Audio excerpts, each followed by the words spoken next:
Assalamu alaikum viewers. This is me Wahid Chachad and today we are going to discuss about mental health issues. So now we will discuss about mental health. What is mental health? So in the first part of the mental health we will discuss about mental health pharmacology. So in the mental health pharmacology we have anti-anxiety agents are also called benzodiazepines. इनको हमें बेंजोडाइजापीन्स भी कहते हैं. सो इनमें तीन types आते हैं. एक तो होते हैं short acting and second one is intermediate acting and third one is long acting. So in the short acting we have midazolam. Midazolam is anti-anxiety agent. So it is onset is rapid and duration 1 to 2 hours. Quick on and quick of means जल्दी में उनका असर होता है और जल्दी वो ख़त्म हो जाती है. यानी इनका असर जो है वो रैपिड होता है 1 से 2 कलाक में.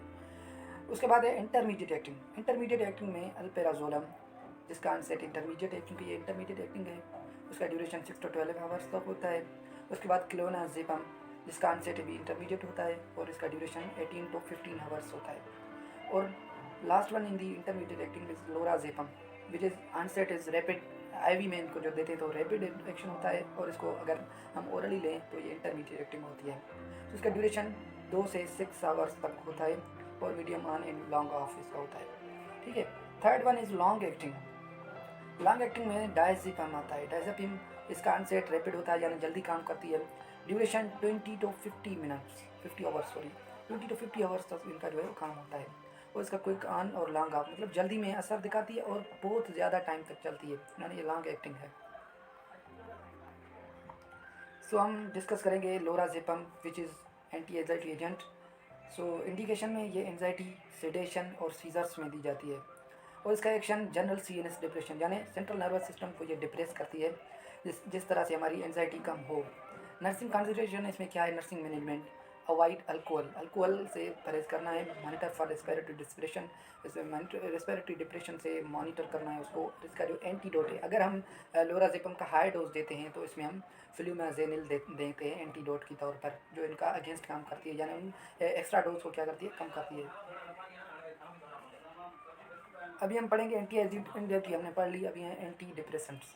एंटी डिप्रेसेंट में से सबसे पहले SSRIs selective serotonin reuptake inhibitors जिसमें फ्लेक्सिटाइन है, सर्टालाइन है, एसिटालोप्राम है. सेकंड वन है TCA ट्राइसाइक्लिक एंटी डिप्रेसेंट्स जिसमें amitriptyline, nortriptyline and protriptyline. And the last one is monoamine oxidase inhibitors which is oxo isocarboxazid and phenelzine. So first one were selective serotonin reuptake inhibitors in which fluoxetine, sertraline and escitalopram थे. और इनका indication क्या है? Depression में ही देते हैं क्योंकि anti depression से थे वो डिप्रेशन में ही देंगे. एक्शन इनका क्या होता है? Prevent reuptake of serotonin increasing the availability of serotonin in the body. ये जो सीरोटोनिन की रीअपटेक होती है मतलब जो सीरोटोनिन यूज़ होता है उसको रोकते हैं ताकि सीरोटोनिन बॉडी में बढ़े. ठीक है. नर्सिंग मैनेजमेंट में क्या है? मॉनिटर फॉर सीरोटोनिन सिंड्रोम क्योंकि सीरोटोनिन की रीअपटेक को हम रोक रहे हैं तो सीरोटोनिन सिंड्रोम भी हो सकता है. सीरोटोनिन बढ़ भी सकता है इसलिए चेक करेंगे, मॉनिटर करेंगे. हाइपरटेंशन, ब्लड प्रेशर, कंफ्यूजन तो नहीं हो रही पेशेंट में. Anxiety, tremors, ataxia and sweating तो नहीं हो रहा. उसके बाद सुसाइड प्रिकॉशंस देंगे उनको इंपॉर्टेंट फॉर 2 to 3 वीक्स. 2 से 3 हफ्ते का उसको सुसाइड प्रिकॉशंस देंगे. When the client's mood starts to improve, they are in increased risk for suicide. जब क्लाइंट का जो मतलब जो इनिशियल ट्रीटमेंट होता है, इनिशियल टाइम होता है उसमें पेशेंट का जो है वो मूड इम्प्रूव होता है तो उसमें सुसाइड के चांसेस ज़्यादा हो जाते हैं. Why they now have the energy to follow with a plan. हम इसको इस वजह से ही हम इसको प्लान के तहत फॉलो करते हैं. ठीक है. नंबर सेकंड क्लास है ट्राइसाइक्लिक एंटी डिप्रेसेंट्स. सो इनमें तीन जो है मेडिसिन आती हैं जिसमें अमीट्रिप्टोलाइन, नॉरट्रिप्टोलाइन एंड प्रोट्रिप्टोलाइन. इसका इंडिकेशन ये भी एंटी डिप्रेसेंट्स हैं, डिप्रेशन के लिए देते हैं. एक्शन इसका क्या होता है? Prevent the reuptake of norepinephrine serotonin तो increasing these neurotransmitters in the body. ये क्या करते हैं? दो न्यूरोट्रांसमीटर्स को क्या करती हैं? इनहिबिट करती हैं यानी रीअपटेक को इनहिबिट करती हैं. नंबर वन है norepinephrine and second one is serotonin. इनको क्यों इनहिबिट करती है? ब्लॉकिंग करती है ताकि न्यूरोट्रांसमीटर्स की जो अवेलेबिलिटी है बॉडी में बढ़े. सो ट्राइसाइक्लिक एंटी डिप्रेसेंट के साइड इफेक्ट्स भी हैं जिसका शॉर्ट फॉर्म TCA है क्योंकि TCA उसका नाम भी है और शॉर्ट फॉर्म भी है. टी से टेकिकार्डिया, इंटरप्रेट बढ़ जाना, सी से कार्डिक इफेक्ट्स मीन्स रिदम या रिदम का रेगुलर हो जाए, प्रोलॉन्ग क्यूटी इंटरवल इंक्रीज हो जाए, उसका प्रोलॉन्ग हो जाए, ज़्यादा हो जाए। उसके बाद ए से एंटीकोलिनर्जिक अफेक्ट, इसका एंटीकोलिनर्जिक अफेक्ट भी आ सकता है। और लास्ट वन इज सेडेशन, यानी सेडेशन और सेक्सुअल डिस्फंक्शन भी हो सकती है इन मेडिसिन से, क्योंकि ज़्यादा टाइम लेने से ये चीज़ें हो सकती हैं। These were the side effects of the tetracyclic antidepressants. And the last one of antidepressants is monoamine oxidase inhibitors. सो इनमें आइसोकार्बोजेड एंड फेनल्जाइन है। क्योंकि मेडिसिन के नाम बहुत डिफिकल्ट है, इस वजह से प्रोनाउंसिएशन में डिफिकल्टी हो रही है। सो इंडिकेशन ये भी एंटी डिप्रेसेंट है, डिप्रेशन में ही देते हैं। एक्शन इसका क्या होता है, blocks monoamine oxidase enzymes to increase the level of all neurotransmitters, dopamine, norepinephrine, epinephrine and serotonin. ये क्या करती है, मोनोमाइन ऑक्सीडेज जो एंजाइम है उसको क्या करती है, ब्लॉक करती है, जिस वजह से हमारा जो डोपामाइन है, नॉरएपिनेफ्रिन है, एपिनेफ्रिन और सीरोटोनिन सारों की जो अवेलेबिलिटी है वो इंक्रीज हो जाए। नर्सिंग मैनेजमेंट में avoid foods that are high in tyramine, यानी जिन फूड्स में टायरामाइन ज़्यादा होता है। टायरामाइन किन चीज़ों में होता है, एड चीज़ में होता है, वाइन अल्कोहल में होता है, उसे पिकल मीट्स में होता है। उसके साइड इफ़ेक्ट्स में हाइपरटेंसिव क्राइसिस, यानी ब्लड प्रेशर बहुत बढ़ जाता है। ठीक है, इसका साइड इफेक्ट है मोनोमाइन ऑक्सीडेज इनहिबिटर का। सो इसके बाद है मूड स्टेबलाइजर्स। मूड स्टेबलाइजर्स जिसमें लिथियम आता है, लिथियम ये मानिया के ट्रीटमेंट में भी देते हैं। सो आ गया लिथियम। इंडिकेशन क्या होता है इसका, मेनिया, मेनिया यानी जो मूड डिसऑर्डर्स होते हैं उसमें दी जाती है। Action inhibits the excitatory neurotransmitter such as dopamine and glutamate. ये डोपामाइन और ग्लूटामेट ये दोनों एक्साइटेटरी न्यूरोट्रांसमीटर हैं, इनको क्या करती है, ब्लॉक करती है, इनहिबिट करती है। And promotes GABA mediated neurotransmission, GABA से जो मीडिएटेड न्यूरोट्रांसमिशन है उनको बढ़ाती है। नर्सिंग कॉन्सेंट्रेशन में है डू नॉट एडमिनिस्टर एनसेट्स, यानी जो पेन किलर्स होती हैं, NSAIDs and non steroid anti inflammatory drugs जो होती हैं के साथ नहीं देनी। Monitor drug level, therapeutic level 0.6 to 1.2 milli equivalent per litre, यानी इनकी जो लेवल है वो मॉनिटर करनी है। ठीक है। एनकरेज एडिकेट फ्लूइड इनटेक ज़्यादा पेशेंट को कहना है कि फ्लूइड ज़्यादा लें। साइड इफेक्ट्स में सीजर्स भी हो सकते हैं, अरिथमियाज भी हो सकते हैं, फटीग भी हो सकता है, पेशेंट कंफ्यूज भी हो सकता है, नोजिया, एनारोजिया, हाइपोथायराइडिज्म एंड ट्रेमर्स हो सकते हैं। So this one is antipsychotics. So antipsychotics have two generations. First generation is haloperidol and second generation is quetiapine and olanzapine. So अभी हम आगे पढ़ेंगे इनके बारे में। So number one is haloperidol, इस फर्स्ट जनरेशन में थेरापेटिक क्लास का एंटीसाइकोटिक है। ठीक है। इंडिकेशन शिज़ोफ्रेनिया में देते हैं, मेनिया, एग्रेसिव बिहेवियर या एडिटेशन, इन डिजीज़ में हम देते हैं। एक्शन इनका क्या होता है, inhibits the effects of dopamine, यानी जो डोपामाइन का एक्शन है। ठीक है। डोपामाइन के एक्शन को ये क्या करती हैं, इनहिबिट करती हैं, ब्लॉक करती हैं। नर्सिंग मैनेजमेंट में हम इसको क्या देंगे, monitor for extra side effects such as tardive dyskinesia, neuroleptic malignant syndrome, can prolong QT interval, weekly electrocardiogram, ECG करवानी है, ईकेजी करवानी है। कंट्रा इंडिकेटेड इन प्रेगनेंसी, यानी हेलोपेरिडोल प्रेगनेंसी में नहीं दे सकते। So now are the antihistamines. Antihistamines two types: histamine 1 blocker, which block the H1 histamine 1 receptor in the CNS, जो allergy के लिए आमतौर पर यूज होती है। ठीक है। डाइफेनाड्रामाइन is one of them, and the second one is histamine 2 blocker. histamine 2 blocker block the production of stomach acid, यानी जो एसिडिटी बढ़ जाती है ब्लॉक इसमें स्टमक में, उसको जो है ब्लॉक करती हैं। इसमें फेमोटेडाइन एंड रेनिटिलाइन, बहुत सारी मेडिसिन हैं, लेकिन जो ज़्यादातर यूज़ होती हैं वो फेमोटेडाइन एंड रेनिटिलाइन होती हैं।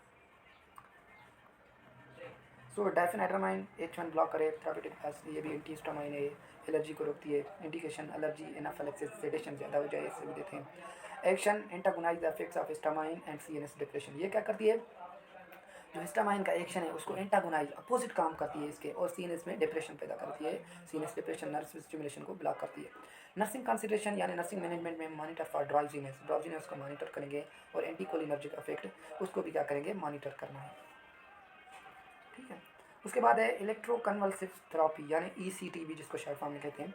Treatment for severe depression, bipolar, schizophrenia, ये जो है depression, bipolar disorders in schizophrenia में दी जाती है। Induce the brief seizure during the treatment, ये क्या करती है, जो ब्रीफ सीजर्स होती हैं उनको इंड्यूस करती है ट्रीटमेंट के दौरान। टिपिकली 6 to 12 ट्रीटमेंट्स, ये 6 to 12 ट्रीटमेंट्स देने होते हैं। मे नीड मेंटेनेंस ट्रीटमेंट, ताकि हम क्या करें, मेंटेनेंस ट्रीटमेंट दें। इन्फॉर्म कंसेंट रिकॉर्ड होता है, क्योंकि पेशेंट से कंसेंट लेना होता है। पोस्ट प्रोसीजर के बाद में रीओरेंट द क्लाइंट व्हेन दे वेक, जब पेशेंट को जब वेक हो तो उसको उठाना है, सही तरीके से रीओरेंट करना है। Someone else must drive home, कुछ पेशेंट्स अगर एक्टिव हों तो वो ड्राइव कर सकते हैं home. Normal to have some short term memory loss. किस पेशेंट, कौन पेशेंट्स में क्यों है एमनेशिया होती है, मेमोरी लॉस भी हो जाता है। So now we are going to discuss about defense mechanisms. Defense mechanisms are number one is repression. Repression, unconscious suppression of unwanted thoughts or information from consciousness. यानी जो unwanted thoughts की unconscious suppression हो जाए, जो हम information consciousness में सोचते हैं उसकी अनकॉन्शियसनेस सेपरेशन हो जाए, ठीक है।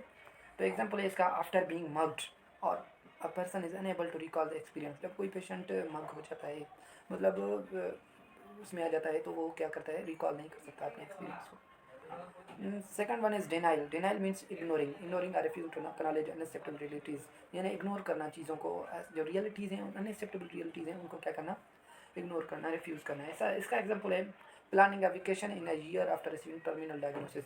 यानी वो डायग्नोसिस के बाद में वो क्या प्लान करे कि मैं वेकेशन पे जाऊँगा आफ्टर साल के बाद, ठीक है। ये चीज़ें डिनाइल में आती हैं।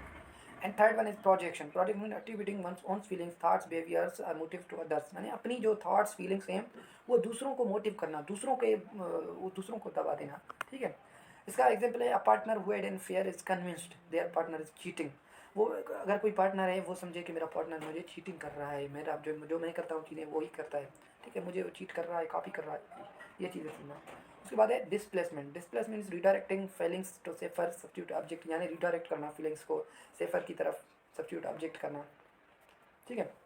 When place to sit in time out, child kicks and knocks over the chair. जैसे कोई बच्चा अगर हम उसको चेयर में बिठाते हैं तो वो चेयर को नॉक करता है, किक करता है, ये जो है वो डिस्प्लेसमेंट होता है। And the second last is regression. Regression means reverting to the behavior from an earlier stage of the development in response to extreme stage. यानी एक्सट्रीम स्ट्रेस की वजह से जो बिहेवियर्स हैं उनकी अर्ली स्टेज में क्या करना, रिवर्ट करना, उसको रिवाइज करना, ठीक है। A teenager experiences episodes of waiting the bed after the being bullet. अगर कोई टीनेजर है, वो बेड वेटिंग करता है, बेड वेटिंग एपिसोड्स होते रहते हैं जब वो कोई चीज़ में आ जाता है, कोई चीज़ सोचता है तो। And the last one is sublimation, channelling negative emotions. यानी जो नेगेटिव इमोशंस हैं उनको चैनल करना, किसी और के पास देखना। Socially unacceptable impulses into socially acceptable behaviour. यानी जो अनएक्सेप्टेबल बिहेवियर है, गलत जो है बिहेवियर है, उसको एक्सेप्टेबल बिहेवियर समझना, इमेजिन करना। Deep cleaning the entire house after a breakup. यानी ब्रेकअप के बाद में अगर कोई बंदा या कोई बंदी ब्रेकअप के बाद में डीप क्लीनिंग करता है घर की, तो ये क्या होता है, ये होता है sublimation. So the first part we have covered. So in the next video we will discuss about the second. Okay, thank you. Allah Hafiz.